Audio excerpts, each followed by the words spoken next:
Have you ever wondered why making friends feels so easy for some people, yet so complicated for others? You might meet someone nice, have a good conversation, and think, we could be friends. But then nothing happens. The connection fades, life gets busy, and slowly that potential friendship just disappears. Friends make life not just easier, but better. They're the people who make ordinary days feel fun, who give us meaning and purpose, and who help us feel safe and valued. In fact, how connected you feel to others is one of the biggest signs of how happy you'll be. On the other hand, not having strong social connections can lead to health problems and even shorten your life. But maybe you've scrolled through your phone, unsure who to call to go to a movie with, to share good news with, or just to talk when you feel sad. You might realize you don't have enough friends, and that can feel lonely. And it's not just you. Loneliness is common almost everywhere, and many people want closer friends but don't know where to start. In this episode, we'll talk about what really builds friendship, not just in theory, but in real, everyday life. You'll learn how to notice opportunities, how to start a friendship naturally, and how to keep it alive even when you're busy. This isn't just about learning English. It's about learning the skills that help you feel connected, supported, and happier. Because friendships don't only give us company, they give us health, joy, and a sense of belonging. And before we dive in, if you feel like you don't have any friends right now, please consider me one of them. You belong here, and I'm happy we found each other today. Let's dive in, my dear friend. Why friendships are essential for happiness. Scientists say that humans are social creatures. We're wired to connect. When we have people we trust, we feel safe. When we laugh with friends, our body releases chemicals that make us feel good. Even simple things, like having someone to text when you get good news, can make life more enjoyable. Friendships aren't just nice to have. They're essential for mental health, for resilience, and for feeling like life has meaning. Without close friends, people often feel lonely, anxious, or disconnected, even if they're surrounded by others. So when we talk about making friends, we're not talking about collecting names in your phone. We're talking about building deep, real connections that make your days brighter and your struggles easier to carry. In this episode, I'll share practical step-by-step ways to meet new people, connect deeply, and keep your friendships alive over time. Why is loneliness such a big problem today? Have you noticed that even in a busy city full of people, some people still feel deeply alone? Loneliness has become one of the biggest problems in modern life. Studies show that young people today often feel more isolated than older generations, even though they have more ways to connect online. Why?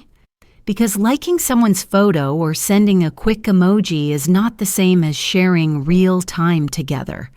Many of us are so busy with work, studies, or personal goals that we stop investing in relationships. And when we do have free time, we often spend it scrolling on our phones instead of meeting face to face. Over time, this lack of real interaction can make us feel invisible. The good news: loneliness is not permanent. With the right mindset and a few intentional steps, you can start building friendships again, and they can grow faster than you expect. How friends are made naturally. So how do most friendships actually start? Surprisingly, it's not usually from one big dramatic moment. Friendships often grow from small, casual moments repeated over time. Think about classmates who see each other every day or coworkers who chat at lunch. Simply spending time together regularly, even without deep talks, builds familiarity. This is why proximity matters. It's easier to become friends with people you see often because trust grows naturally. Over time, you share small jokes, help each other, and start opening up. That's why places like schools, sports clubs, or community groups are powerful for making friends.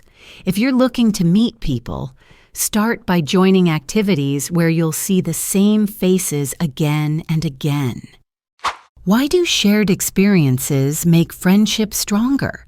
Imagine two people who meet at a language class. At first, they only talk about the lessons, but one day they laugh about a funny mistake, then later help each other with homework. Maybe they go for coffee after class. Each shared moment adds a new layer to their connection. Shared experiences, even small ones, create memories. Those memories become the glue that holds friendships together. This is why traveling with someone, working on a project together, or even watching the same TV series can make you feel closer. If you want to build a friendship, look for ways to create more shared experiences, not just talk. Do you know the biggest reason many potential friendships fail? Lack of time. It's not that people don't like each other. It's that they don't spend enough time together for the relationship to grow naturally. Just like plants need regular watering to stay alive, friendships need regular moments of contact. Without them, the connection slowly fades.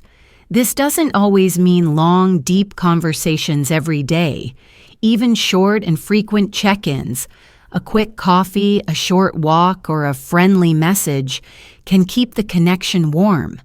When too much time passes without contact, the bond weakens. People start to feel like strangers again, even if they once felt close. That's why it's important to be intentional. If someone matters to you, don't wait for them to reach out first. Take initiative. Send a message, invite them somewhere, or suggest an activity. Sometimes we think, if they wanted to talk, they'd call me. But often, they're thinking the same thing.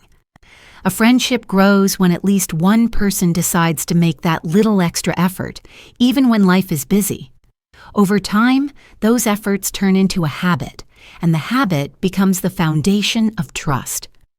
In friendships, time is not just a detail. It's the lifeline. How can you start conversations without feeling afraid? Many people struggle to make friends because they feel awkward starting a conversation. They think they need to be interesting, funny, or have something important to say. But in reality, most friendships begin with very simple words. "Hi, how's your day?" or "I like your book." Small talk might seem meaningless at first, but it's like knocking gently on a door. It's the invitation to connect. The first goal isn't to impress or entertain someone. It's simply to create comfort. When you open with something light and friendly, the other person feels safe to respond. Over time, this comfort grows into familiarity, and familiarity opens the door to deeper topics. If you see someone you'd like to talk to, don't overthink it. Look for something around you to comment on. Maybe the weather, the place you're in, or something they're doing. A simple, "That coffee smells good," or "This class is fun, isn't it?" is enough to start. Remember, the conversation doesn't have to be perfect. What matters is showing that you're open. And once you start, listen. Respond naturally. Let the exchange flow instead of trying to control it. Making friends starts with showing you're willing to connect, even if it's just with a smile and a few words.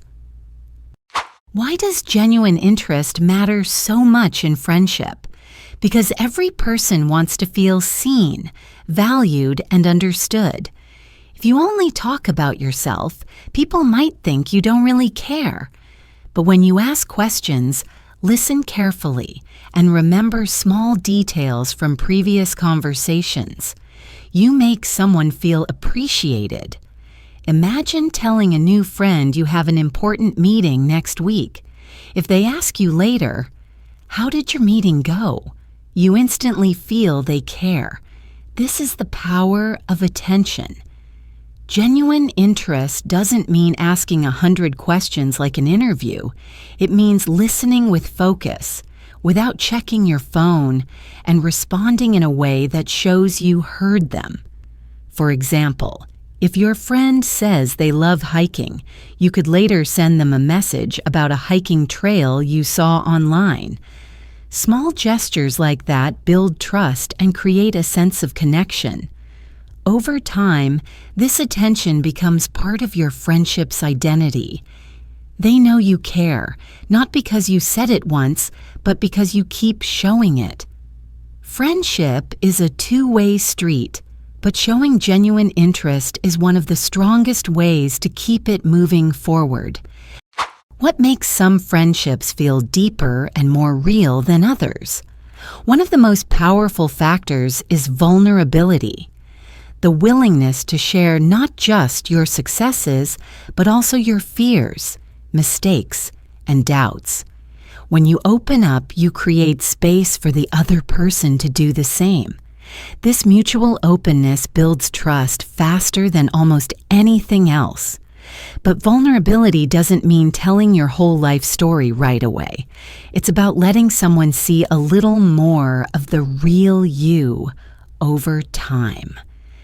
For example, if you're feeling nervous about a job interview, telling your friend, "I'm actually pretty nervous about tomorrow," can make them feel closer to you than if you just said, "It'll be fine."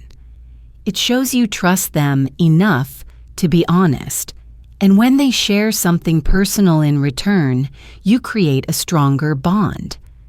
Vulnerability also means being willing to admit when you're wrong, apologize if needed, and express your true feelings instead of pretending.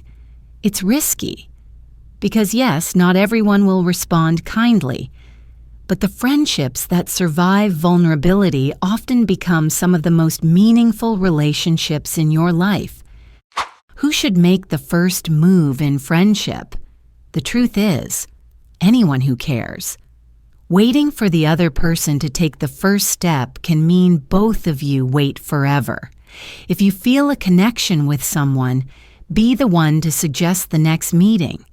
This can be simple, like, "Want to grab coffee this week?" or "I'm going to this market on Saturday, so want to join?" Taking initiative shows that you value their company and that you're not just waiting for convenience. Sometimes people say no because they're busy, not because they're uninterested. Don't let one no make you stop trying. Friendships often need more than one invitation before they start to grow. Initiative also means remembering important dates, sending a message just to say hello, or introducing them to other friends. You don't have to plan big events. Even a short walk together can strengthen the bond. The point is, if you want a friendship to grow, don't sit back and hope it happens naturally. Take action. And in doing so, you set a rhythm where both of you start to invest equally. Why do some friendships fade quickly while others last for years? The answer is consistency. Consistency is not about constant contact or daily messages. It's about showing up regularly in ways that matter. Think about your closest friends. You probably have certain habits together. Maybe you meet for lunch once a month, call every Sunday, or share updates about your week. These small, repeated actions send a clear message. I'm here. You can count on me. Consistency is powerful because it builds trust. Even when life gets busy, you know that person will check in eventually. Without consistency, friendships can slip away quietly. Months pass, and suddenly you realize you haven't spoken in ages. The good news is, keeping consistency doesn't require huge effort. It can be a quick message to say, "I heard this song and thought of you," or a reminder to plan your next meetup. The most important thing is to keep the thread of connection alive. Because once it breaks completely, starting again can feel awkward. But if you never let it break, your friendship can last for decades. What are the different levels of friendship? Not every friend will be a best friend, and that's okay. Some friendships are deep, built on years of trust and shared life events. Others are lighter, based on shared hobbies, work, or occasional meetups. Both types have value. Casual friends can bring fun, variety, and new experiences to your life. Close friends provide emotional support and a safe space to be yourself.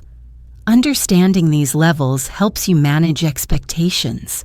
If you expect every new friend to become your number one, you might feel disappointed.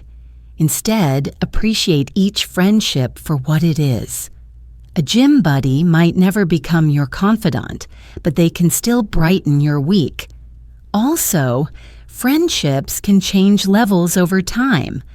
A casual friend might become close if you start spending more time together, or a close friend might drift into a more casual space if life takes you in different directions.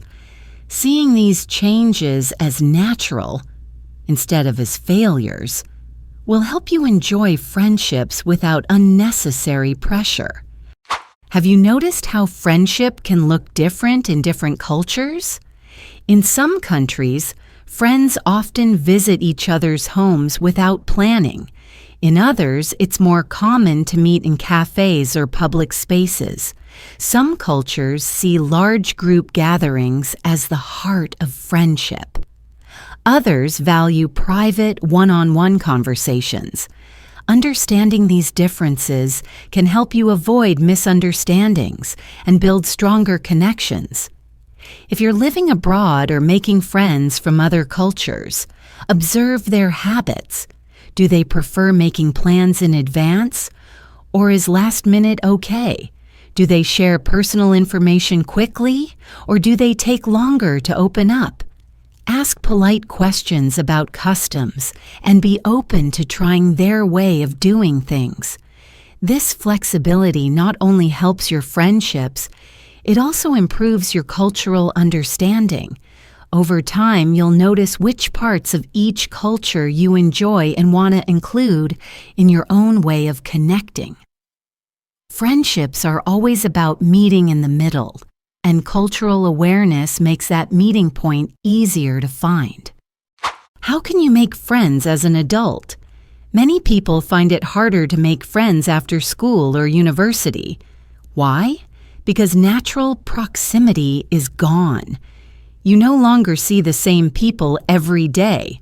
In adult life, most of your time might be spent at work or at home, with fewer casual encounters.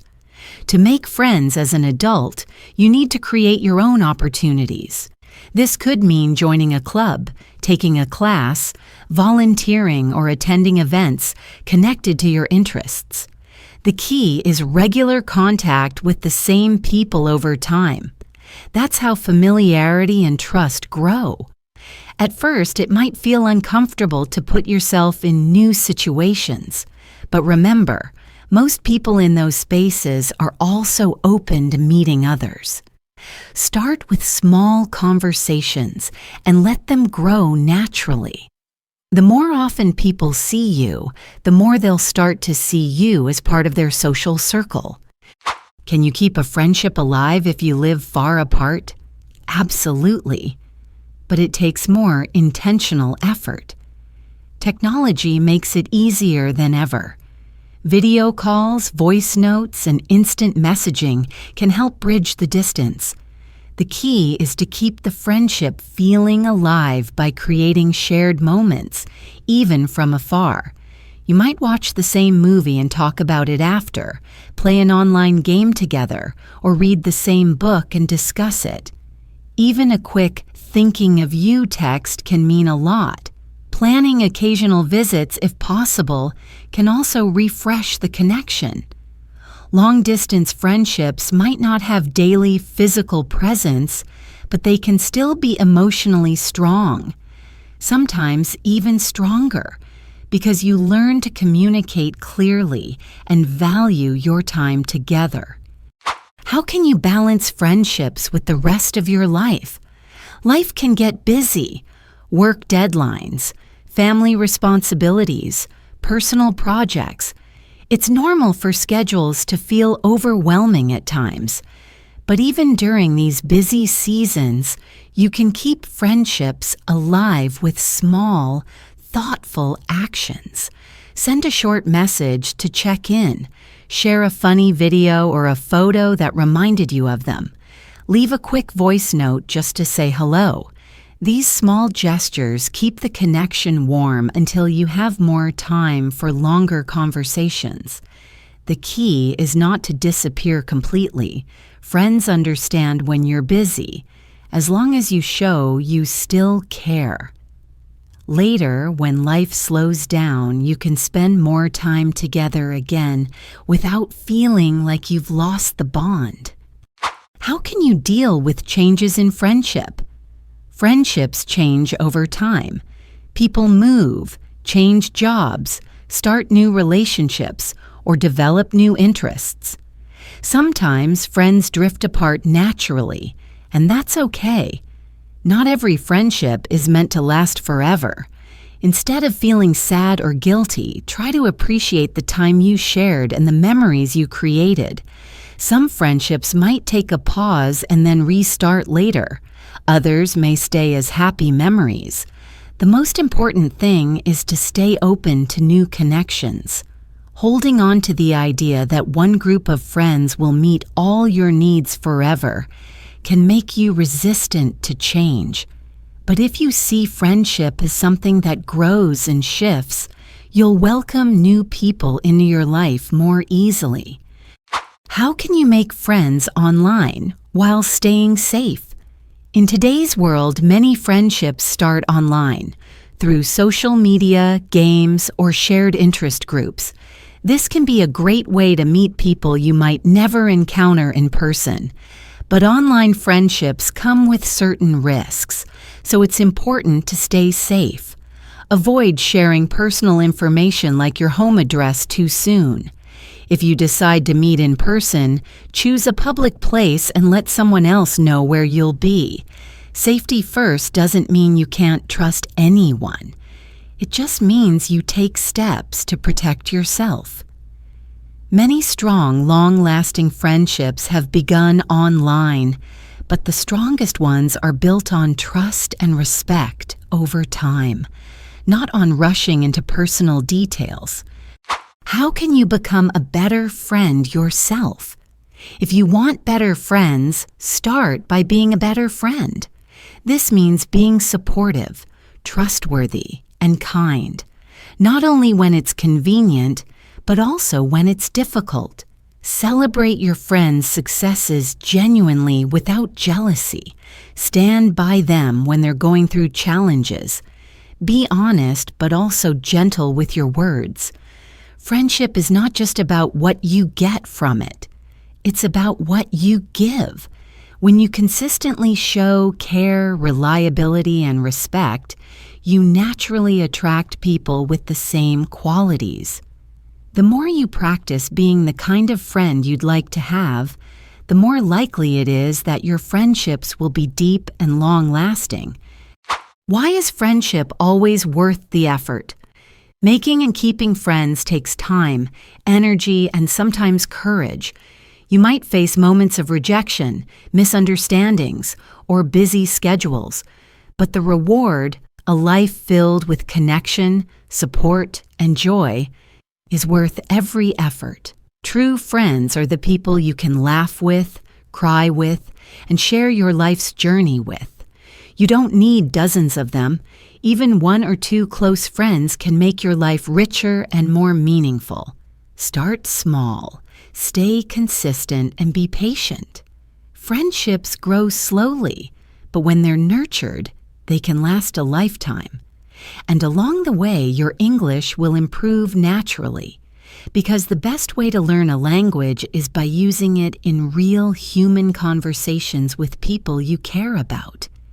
So, my dear friend, we've reached the end of today's episode. I hope you're walking away with ideas you can try and the confidence to take that first step toward new connections. Remember, friendship grows from small moments, repeated often. Even the tiniest step you take today could become the start of something special. And if you ever feel like you're on this journey alone, come back here. You've always got a friend in me.